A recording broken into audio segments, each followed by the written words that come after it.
Good morning, everybody. You are listening to K-Talk Radio, 1640 AM. This is the show, Utah Home Sweet Home. I am your host, Yoshi Shiraki. And today, we are going to be talking about how the lending industry has been shaken up due to COVID-19, due to all these people being laid off, due to all these people losing their jobs. And so we've got lending expert Matt Atkinson with us today. But I also wanted to share, before we dive into the show, something kind of fun. So before I got into real estate, before I ever started fixing and flipping houses or helping and assisting clients buying and selling homes as a real estate agent, I used to be a hairstylist to the stars in New York City for almost 20 years. One of my clients was Anderson Cooper for approximately 6 years. The last 6 years I lived in New York City before relocating back home to Salt Lake City. I would go to the CNN office, about 3 times a week to chat with Anderson, or not to chat, to cut Anderson's hair basically. And with this whole COVID-19 thing happening right now, lots of people haven't been able to get a haircut. And so what I did was, I had a lot of friends asking me to give them some pointers on cutting hair. And so I ended up filming a how to cut your own hair tutorial on YouTube. And it's actually gone, within a short period of time, pretty crazy. Nothing too crazy just yet, but it's getting more and more views every day. But here's what's cool about it. The views that it's getting, I filmed it literally for the state of Utah. I literally made the video introducing, hey guys, hey Utah, this video's for you, and literally made this video for Utahns. Well, when I released the video, it made its way to Canada, Pakistan, Mexico. Those are 3 countries I know of for a fact that it's made to, and it's probably made it to a lot more. I just haven't tracked it that well, but I know for a fact that it's made it to at least those 3 countries, and then all over the country, from New York City to Florida to California, basically all over the place it's been. And so if you are struggling with your hair and you're thinking, man, when are these hair salons going to open back up? In the meantime, let me figure out how to do this myself. Go to utahhomesweethome.com, click on our YouTube link, and on our channel, you're going to see how to cut your very own hair. And that way, you can survive this COVID-19 still looking good, still looking fresh. So, on that note, Matt, I want to thank you for joining us today. Oh my gosh, dude. What's amazing is we scripted this so perfectly. We talked about how things have moved so quickly in the last 45 days. Yes. That we allowed everyone to jump online and watch this video, and also to the radio show and to the podcast, because you've done an amazing job of adapting. Well, thank you. With what the circumstances are, right? Yeah. So you did this amazing video, and I was so inspired by your video. I was like, I think I'm going to try my own haircut. And then you're like, dude, I've seen your skills. Even my video can't help you. So thank you for cutting my hair, for those who are watching this later, because it does look impeccable. It is the longest happy to be there ending haircut I've ever had in my entire life. I was happy after the haircut. I was happy. That's awesome. That is awesome. So if any of you are struggling with your hair right now, definitely go check out our social media YouTube channel, Utah Home Sweet Home. I think it's YouTube/Utah Home Sweet Home, or you can just go to utahhomesweethome.com and then click on the YouTube link and you will find it. Well, thanks for the nice words. Well, dude, your product is resourceful for the words, because I know how amazing I look before, but just the big difference with your impeccable details, dude, that's priceless. Thank you. You're welcome. Awesome. All right. So, as we mentioned, we are going to be diving into the crazy, ever-changing lending world, and I thought no better than the expert in the lending industry to have come share what is going on right now in the lending industry, other than Matt Atkinson. So Matt, I'm going to dive right into this. What would you say are the biggest changes in the lending world right now that you've seen shaken up everyone's ability to, not everyone, a lot of people's ability to get a loan. Yeah, you know, it's shaking up everyone's ability. I'm actually doing a Facebook Live video while we're talking. Awesome. So they can see how amazing my hair looks the week after, and then know how your hair looks so good. You're wearing a hat. So a couple tips with lending. Man, a lot has changed in the last 45 days. And just like when we need to get a haircut, we wanted to role play examples of, like, you know, what happens to sheep. Well, you've got to cut sheep's hair, because if not, it gets super shaggy. And then Yoshi is such an amazing artist. He's like Baby Yoda right here. Baby Yoda and Yoshi is just priceless. So with mortgages, there's so much changing. We're not going to sure if we're going to be able to execute Order 66 like in Star Wars Revenge of the Jedi. I just watched that, or Revenge of the Sith yesterday. Oh, nice. So yeah, so some different tips with that. You guys, I love Star Wars. I love looking good. I love Yoshi Shiraki. So you guys can listen to this if you'd like some more. So a couple tips with that. Number one, all of the non-conventional loans, like bank statement loan programs, alternative lending, they all went away like a month ago, like within 4 days. Jeez. Crazy quick. Jumbo loans. Like on a Sunday.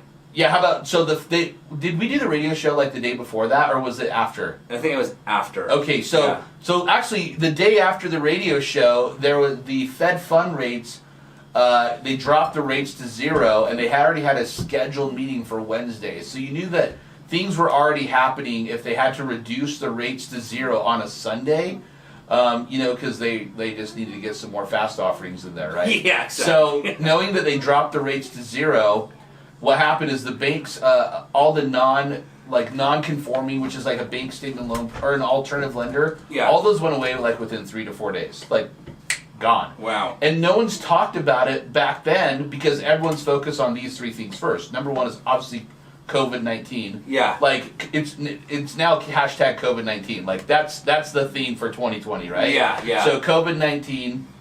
Number 2 is the volatility of the stock market. Mm-hmm. So everyone's super been concerned with that. Then 3 is the unemployment or job layoffs. Right. So different from 2007 to 2008, everyone was talking about the economic crisis because the banks or financial institutions went out of business. Right. But that took like 12 to 18 months. Yes. And until Lehman Brothers went out in either September, October of 2008, like if you were in mortgages or if you were buying a house and you were able to close, you didn't really pay attention as much. Right. But if you were like a real estate professional and you're like, holy cow, I bought my house, I'm so excited to move in, get my keys on Friday, and that bank closes down, and you're like, what, WTF, right? Yeah. You're like, what do we do next? And literally, you couldn't really do anything if your contracts expired. It was an amazing time for me to be a lender, and my team right now kind of like makes fun. They're all younger as an experience. They're all 5-6 years or less.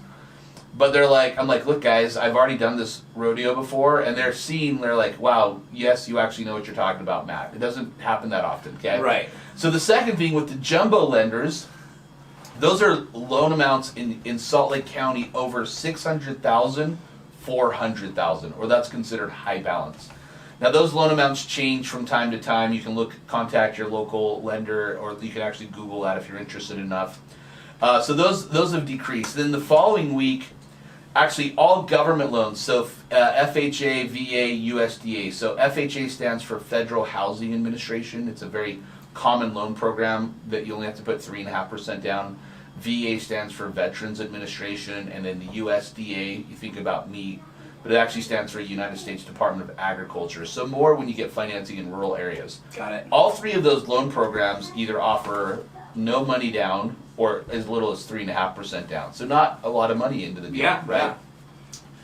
They changed guidelines because of liquidity problems. That there's a servicer called Ginnie Mae. So you have Fannie Mae, Freddie Mac, Ginnie Mae, and then Sallie Mae is for student loans. And they should actually call it Matthew and Yoshi, or Yoshi and Matthew, for entertainment for K-Talk Radio 1640. Right. The home show. Yes. So there's about a week that if you had a loan, a FICO score below a 699, it literally cost 8 points to get a rate. So basically, there's no one could get financing for a week. Yeah. Or how about very limited? That's gotten not as they've worked that out to be able to have people get financing. I work at Intercap Lending. I'm actually wearing my Intercap swag today. Nice. At the bottom, you guys can check that out. Or if you guys are just listening, you can check me out and then check out Yoshi and then you can check that out. Yeah. But I think all those happened like literally 10 to 14 days after we did the last radio show. So here's what's good. There's a lot of good things. One is they're making measures quickly to help prevent having people be in bad financial positions. Okay. Now it's a little more work for mortgage professionals, but like right now, we're actually having to verify a lot that people who are self-employed are able to still earn income.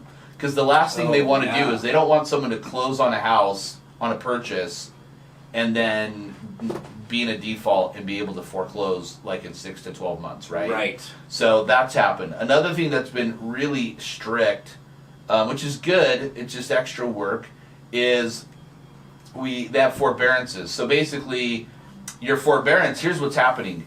You can file for a forbearance. It only allows you to defer the payment for 3 months, and you're still going to have to make the payments. Right. So, like, here's my comment. If you have the financial capability, I would encourage you to make your payments, because we're not sure how it's going to show up after, because this has never happened before. Okay? Right. So normally what happened in 2008, 2009, during the last market correction, is people wanted to be fiscally responsible and make, like, say, hey, look, lender, I have a job, but I can't afford this payment any longer, or I want to be able to refinance because rates are lower. Can you please modify my loan, which is different than a refinance? Mm-hmm. And those departments would say, no, you can't modify until you miss a payment.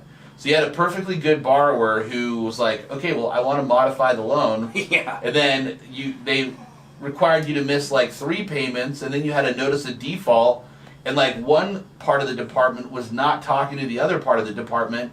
So you had 2 things happening. One, you had a short sell package, which means a realtor is trying to help you sell the house for less than what you owe because now you have a 120-day late. And then you had the loan modification department that was trying to communicate, and you're turning in financials to communicate saying, hey, look, we don't want to own your house, but yet you haven't made these payments. It's going to go on the back end of the loan. And unfortunately, because it was new, we never experienced that before, there was a lot of homeowners who lost their homes because of different economical situations, also values going down, and then also they just wouldn't talk to each other, so we had a lot of inefficiencies for lending and real estate at that time. Got it.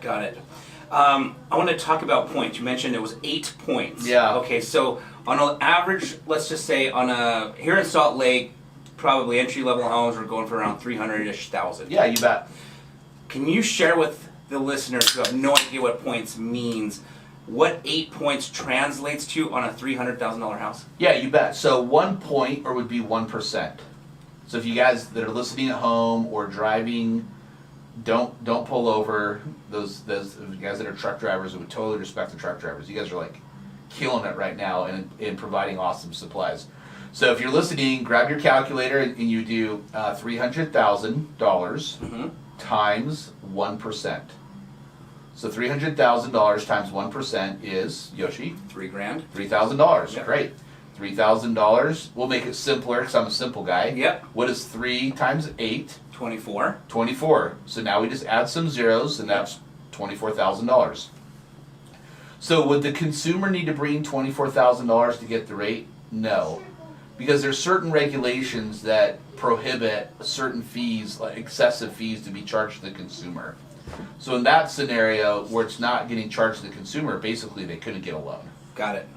So for about a week, people who were trying to write offers or were under contract couldn't get financing for that week.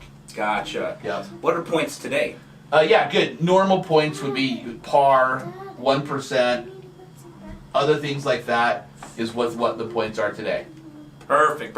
Okay. Awesome. So, I was helping some clients shopping. And in an instant, we were looking at homes, they were, pre-qualified. Yep. And then all of a sudden, all this, the COVID-19 started happening, and these particular individuals, based off of credit score, based off of income, all of a sudden didn't qualify anymore. In a nutshell, I know it's probably very detailed depending on who you are. In a nutshell, can you give an example to the listeners who no longer, like it's a no-brainer, unfortunately, you could have got a loan 3 weeks ago, but today, unfortunately, you cannot get a loan. Yeah, that's great. So, obviously, buying a house is a lot of people's American dream. It's, apple pie, white picket fence, and being baseball. able to we don't even have any baseball right now, That's right, yeah. No baseball. So, while you are thinking about like what's the American dream is owning a house. So, here's a good example. If you had credit challenges and had no money, you probably can't buy a house now. So here's the other side of that. Here's what's good examples. It's an amazing time for you to improve your credit and save some money. So what it's doing is it's helping realistically people. Now if you're like, well, I can't save money. Yes, you can. Yeah. Man, there are people all throughout the world that live here, that come here, or people that live here that are just impeccable savers. They just know how to freaking... It's not even a penny saved is a penny earned. It's like a penny saved and I need to save 10 more, right? Yeah, like yeah. It is really disciplined. You're extremely disciplined with saving money.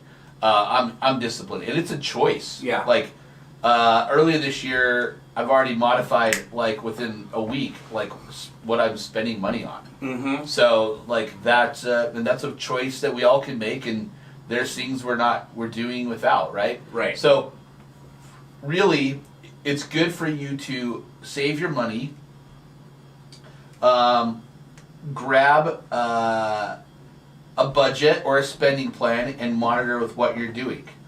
So if you're able to save money and do a spending plan, that's going to allow you to have a higher FICO score and then have money saved for a down payment. So it's going to get the people that were kind of like on the fence not to be able to qualify now. Got it. Okay. Very cool. Very cool. All right, guys, we are back. This is the show, Utah Home Sweet Home. You are listening to K-Talk Radio 1640 AM. I am your host, Yoshi Shiraki. Our special guest is Matt Atkinson, sharing all of the recent changes that have been happening in the lending world. So if you have been shopping for homes recently, you're probably experiencing a lot of these changes right now as far as lending. But we're back in time for the nightmare story right now. Bum, bum, bum.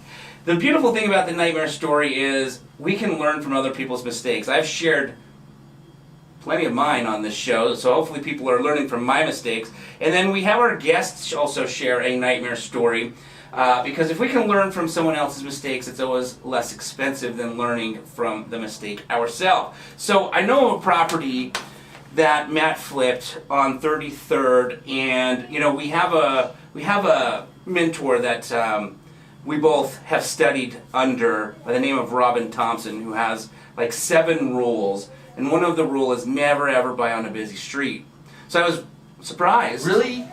Yeah. You just want to go into that quickly? And just, let me just show all the skeletons open right now about all these things you didn't do well.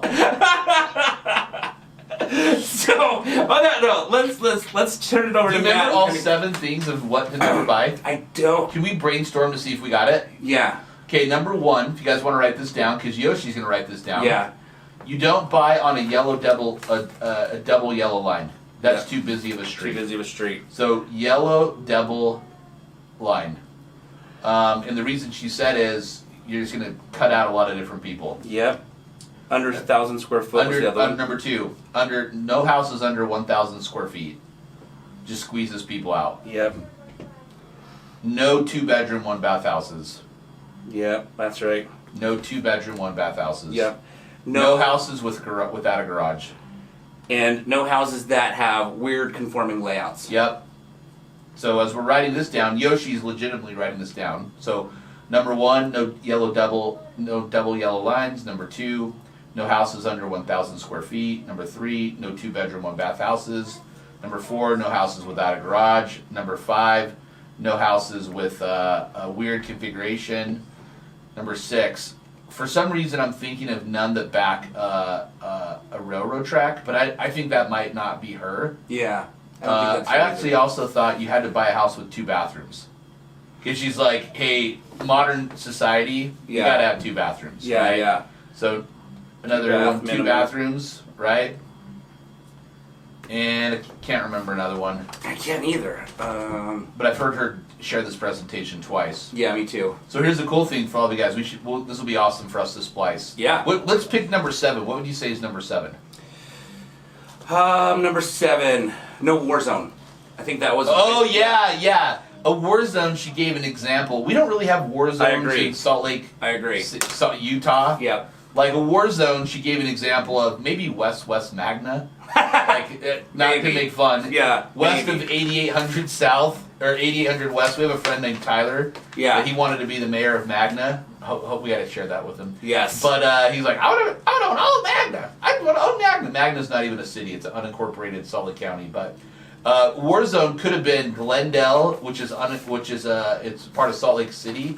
But I actually think Glendale's gotten so much nicer. Oh yeah. Maybe Chesterfield, which is unincorporated Salt Lake County. Yeah. I think that's where you still have sheep. But no war zone. So she gave an example of the war zone is when you have shoes over the telephone wires and talk about like what type of drugs or different things like that. And we're like, yeah, we just don't have that in Utah. Exactly. But that's other parts of the United States. So yeah, no war zone. To be specific with that, so you've seen in the movies, like when you watch these movies and you do see shoes dangling off of a telephone wire, depending on the sneaker will depend on what drug is being sold on that block. I know. You did a lot of drugs, so you're an expert. I did so many drugs. I'm kidding. Yeah, I didn't do any drugs. I like to smoke weed. But that's what was interesting because we don't have that in Utah. But yeah, well, we don't do drugs. I've never seen sneakers advertising drugs in Utah. Well, I think to be honest with you, I think we both aren't in that, so we wouldn't even know. Right. So, which is okay. Yeah. So, nightmare story. Thanks for bringing it up. Okay, so during the market correction, I like calling it a correction. It's a lot more optimistic. Yeah. Okay? Yeah. So I'm going to share 2 stories for a couple minutes because we're having such a great time. So I bought this property on 33rd South and 3300 East. We got a freaking amazing deal. Amazing deal is like a really, really, really good price. Yeah. And this neighborhood's a phenomenal neighborhood. Amazing neighborhood. Yeah. It's just like one notch out of where Yoshi lives right now, okay? So, amazing neighborhood. Yeah. It's right off the 215, which is a belt route. You could hit the ski resorts, Park City. Oh, yeah. Or Little Big Cottonwood Canyons, whatever fits for you. Super. This is before Airbnb and VRBOs were even. I didn't even know what Airbnb was or VRBO at that time. Right. We're like, hey, can we use it as a ski rental? Like, yeah. No. The answer is no. We couldn't. We don't want to. We could have, but we don't want to. Right. So we bought it. It was on a double yellow line. It was a 3-lane going east and west. So it's a 6-lane street. Yeah. Across the streets, all commercial. Yeah. We were only like one of 3 houses, probably within a 4-block radius going east and west on facing the street. Yes. So we got an amazing price with it. We rehabbed it, over improved it like always because we were less experienced. This is more than 6 years ago. Oh, yeah. This is like 10 years ago. Yeah. At least. Yeah, this is probably 10, maybe 12. Because I know the realtor who bought it for me, and I knew him about 7 years ago. Maybe 7 years ago. Either way, gotten a phenomenal price. Here's the challenge.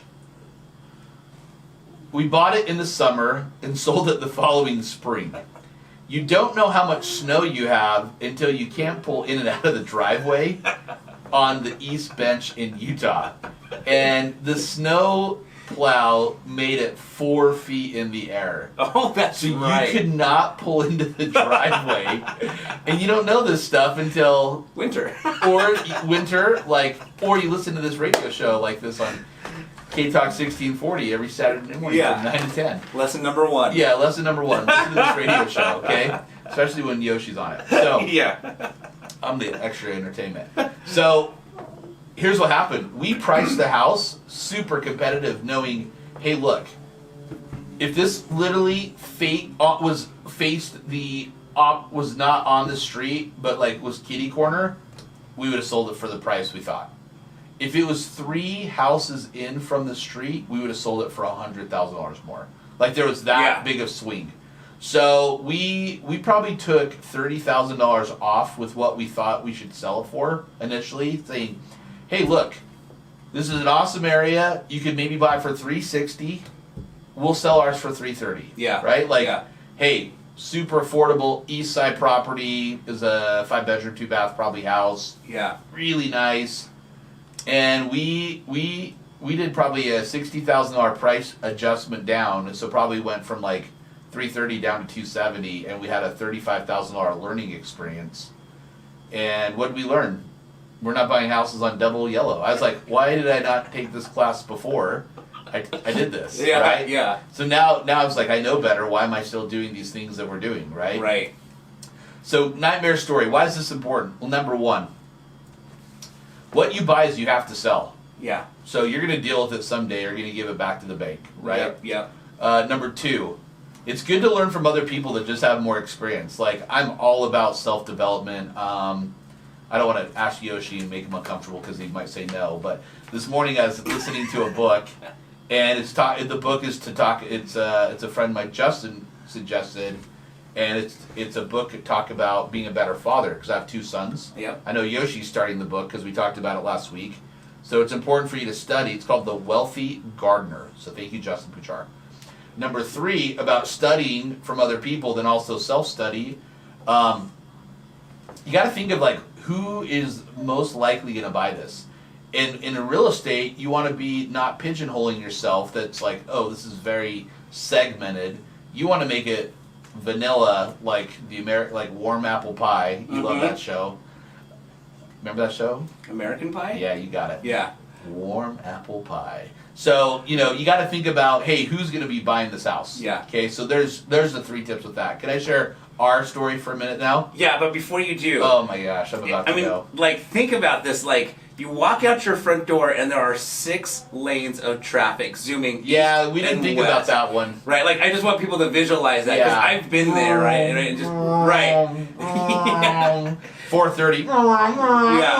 Yeah. And right off the freeway, so, I mean, and if you've got children, animals, as Matt's talking about, you gotta know making me who's... feel bad. No, I'm just... you said you gotta know who's gonna buy this, so Yeah. that eliminates anyone with kids or pets, like, even... No, everyone has kids and pets. I'm saying that eliminates that's those a people joke. from Right, yeah. from buying that Yeah. house. So now you're left with either somebody who's going to probably do it as a rental, VRBO rental, Airbnb, or older couple or a younger couple that don't have children. Or that's probably going to be. Or how about no one really wants to buy it? Or For $70,000 learning experience, yeah, that's pretty much what we learned. Right. That paid for almost all my platinum partners, Tony Robbins events for the year. Hey, just don't do this, and you can go to Tony Robbins Platinum Partner or Tony events. Right. Did you think about? No, I didn't think about it, or I wouldn't have bought it. No, Thank did you Thanks think, for keeping rubbing it in. No, did you think about getting a refinancing out of your hard money and keeping it in long term? No, yes. You did? Yes, we did think about that. Okay. But we're not ski rental experts. Yeah. We didn't buy it to keep it as a rental. Yeah. A lot of times, people, they turn bad flips into rentals, and I don't like that. I'd rather take the haircut, Yeah. chalk that up as a learning experience, Yeah. and don't do it again. There's a real estate investor that I talked to 2 days ago, and they bought a really good house, but they priced it too high by $20K. I said, hey, what do you think you should have... So they priced it... This is legitimate. This is 2 days ago, Salt Lake City, Utah. This is what's happening with the market, potentially. Yeah. They listed it for $430. Okay. I said, what do you... And it's not sold. It's been 3 months only. Oh, wow. It's down to $365, and Oh, it's wow. in Sugar House. Wow. Okay, so I said, question, what do you think you should have listed it for? And they're like, $410. I'm like, why did you list it for $430? Well, we wanted to push the market. I don't like pushing the market. I like selling my inventory quick and go on another project. Right. So they're now down to $365. So what does that mean? That means 3 things. 1, they priced it too high. 2, their realtor's not doing a good job marketing. Or 3, something's wrong with the house. And it could be any of those 3 or a combination. Sure. So it's not to attack the investor, the realtor, or the market, but here's the opposite side of it. 1, you price the house appropriately to make sure it's good. 2, you finish all your projects before you list them, and this will be a perfect segue into Coatesville. Yeah. 3, you want to work with those most competent professionals who have experience to help you, because there's a ton of them out there that do an amazing job. And I'm okay to use with someone that's newer, because we were all newer at what we're doing, but use someone that's newer that's leveraging someone else's experience. We bought a house that has railroad ties for the foundation. I've never done that before. Have you done that before? I have never done that before either. Neither. Okay, so we're like, oh, what do we do? Yeah. It's got railroad ties. The floor is jacked up. Yeah. So we brought in a structural engineer, and the structural engineer we paid them to draft plans how to fix it. Yep. So we totally brought in a competent professional that knows how to do this. Yes. So he tells us what to do. We're like, holy cow, are you freaking kidding me? We've never done this before. Right. But he told us what to do and wrote it out, and then we had to excavate it. Yeah. And this is like the bottom of the market, because I brought in like my maintenance guys at that time. We brought in another guy. The guy who did all the demo, he passed away unfortunately of cancer a couple years ago. His son just cut my trees yesterday. Oh, wow. Yeah, if you need a tree guy, let me know. Okay. So does a great job. So we totally demo the floors. We make sure that the structure doesn't fall down. Yep. We got all this confirmed with a structural engineer. We then excavate the floors and pour footings in, correct? Right? Yes. Yes. And we had to put them in a checkered pattern. Yes. Based on what the structural engineer said. We wouldn't have known this. No way. And then we poured concrete slab. Yep. And we were done. Yeah. Yeah. Hold on. Can we just give a clap? Yeah. Seriously. Holy cow, dude. Wow. Wow. Dude, we got to use that as a case study. We really do. Yeah. It may have been the only house in Utah ever built on railroad ties. Yeah. That has now a concrete foundation. Yeah. So, and only part of the house was. How about the part that had the railroad ties is what we completely did that. Exactly. The other part was a stick frame on a foundation already because it was the addition. Yeah. The original part of the house was on railroad ties. Exactly. The other additions were done correctly. Yeah. Oh, man. So, this topic about financing. So here's what's cool. We did it appropriately. We brought in a structural engineer. Yep. We paid them to consult us. Happy to do that. Yep. And we brought in a concrete guy. Yeah. You actually bought his house. I did. Yeah.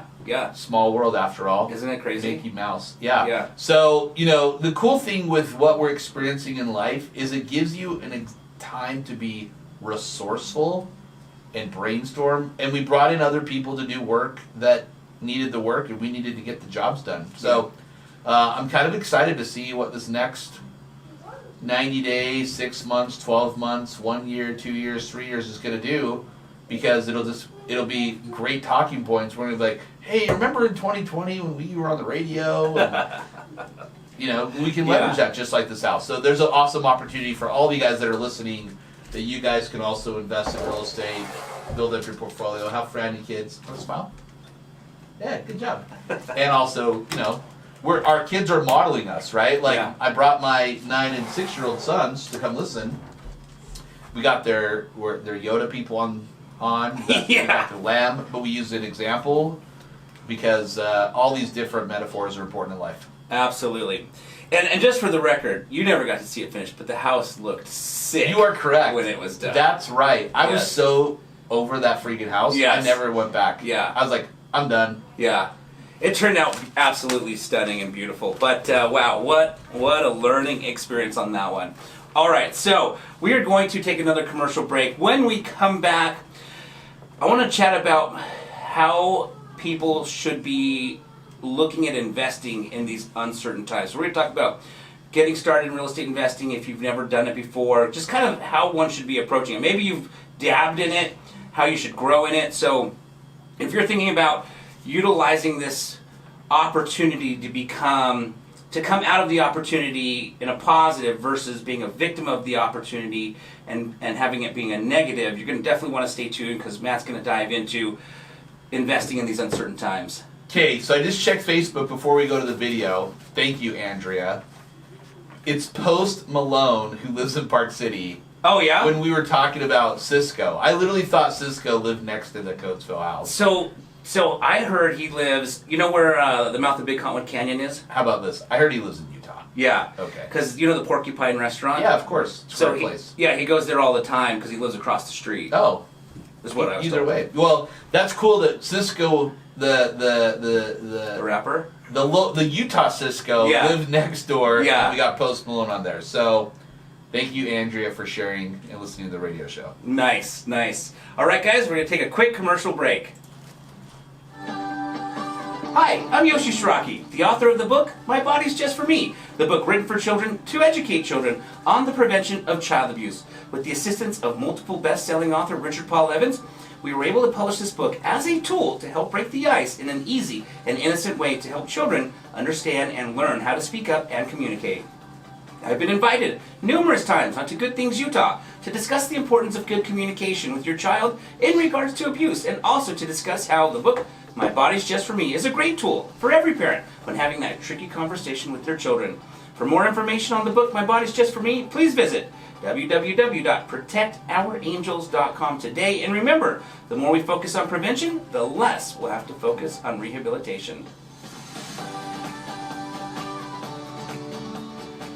All right, guys, we are back. You are listening to K-Talk Radio, 1640 AM. This is the show, Utah Home Sweet Home. I am your host, Yoshi Shiraki, and our special guest is Matt Atkinson.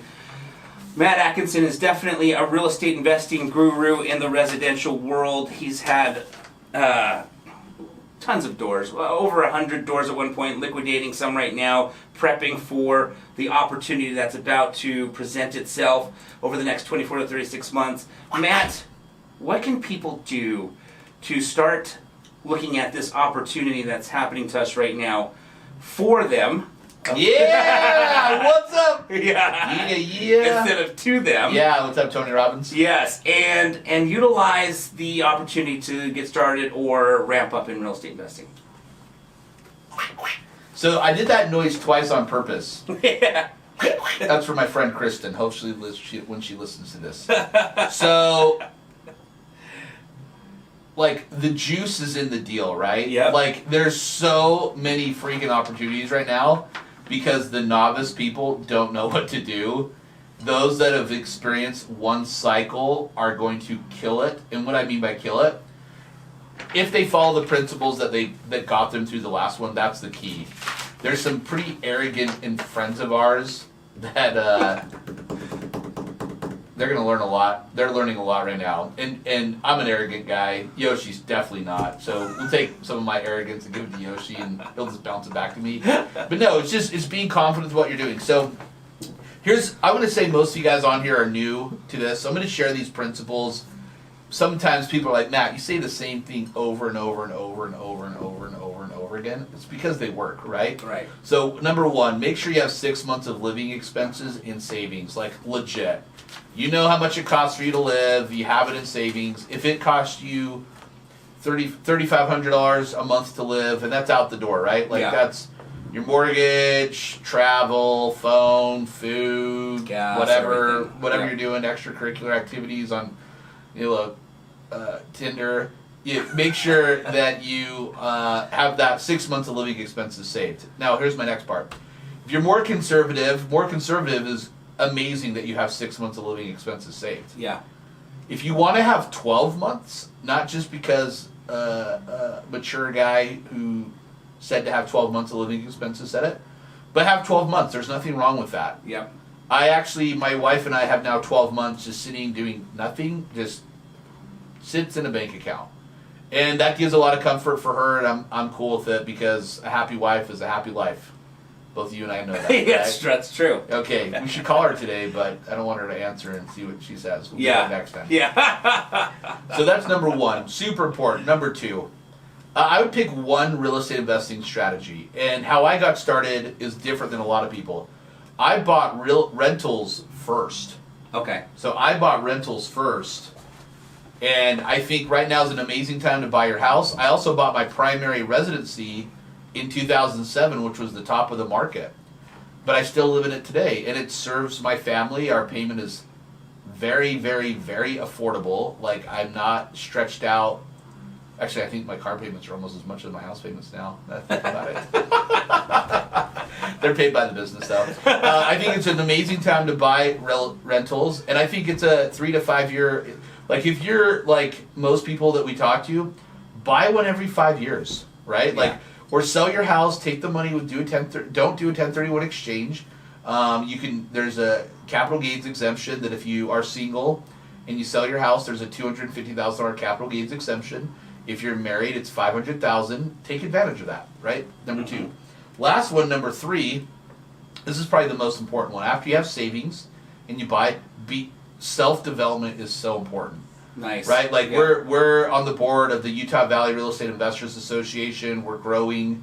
I do real estate coaching, consulting. Yoshi's his hairstylist, male model, and actor.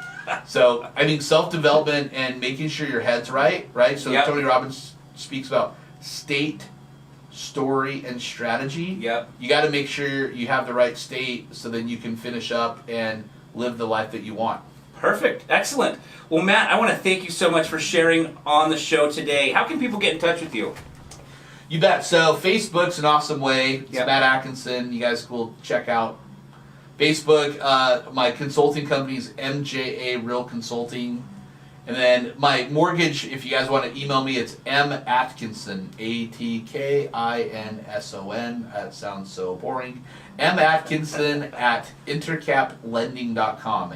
matkinson at intercaplending.com. And just put in the subject line, you listen to the radio show, because then we'll respond to help you out quicker. Perfect. Excellent. Guys, if you missed any part of this show, you can definitely check it out at our website, www.utahhomesweethome.com. Click on the YouTube link or the social media link where we are hosting these calls, or I should say these shows, recorded for you guys to be able to re-listen in case you missed any part of it. And I want to thank you guys for joining us this morning and listening in, and I hope you all have a spectacular weekend.